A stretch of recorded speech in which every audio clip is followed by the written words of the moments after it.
What is the essence of loving kindness, chesed, from a Torah point of view?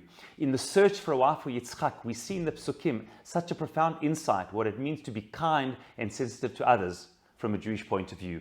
You see, we all know that when Yitzchak hadn't yet been married, and Avraham sends his loyal servant Eliezer all the way to his hometown, to his family, to find a wife, we know that Eliezer gives a test, and he says famously, in great detail in the parsha, that he says, I'm going to come from a long journey, I'm going to be at the well where the young women are drawing water, and I will ask somebody to give me something to drink from my long journey. And the woman who will say that I will not only give you to drink, but I will also give your camel something to drink, to her I will offer the hand of Yitzchak in marriage.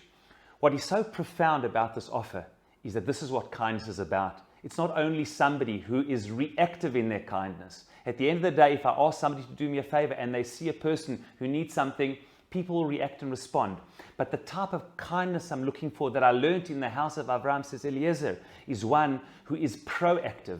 Kindness is a virtue and a quality that they go out and seek out. Not when they happen to see somebody in need, they respond and react that, let's have mercy on that person. It is not something tangential. It is something essential to their very quality. That is the chesed of Beit Avraham. And we know that this is true across the Psukim of Avraham. When we know that Avraham in last week's parsha, after the Brit Milah, he's not only waiting for guests, he's in such pain, we all know. And Chazal point out that specifically in his pain, he sat at the entrance of the door, mechazer acharei orchim, looking in the desert on such a hot day. We had every reason and justification to remain indoors to look for guests, because for Avraham, you don't see a person and respond with kindness because you have compassion on them. You go out and you seek it out. It's part of the essence of what it means to be a Jew. And we know that even Lot, in his warped way of doing chesed in Storm, was exactly the same. When Lot saw the angels, he went out, the wayfarers, and brought them into his home.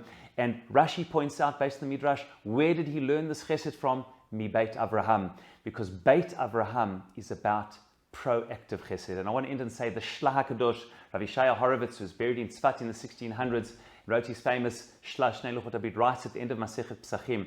He says, for a Jew, not one day should go past in a Jewish person's life we were not proactively looking for chesed. He says, "Yizaher b'ma'od b'gemilut chasadim shelo yavor yom yemei chayav bli gemilut chasadim."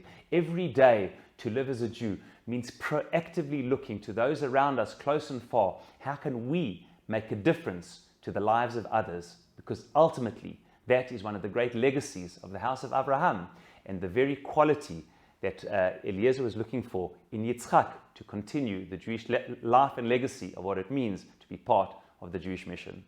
Shabbat Shalom.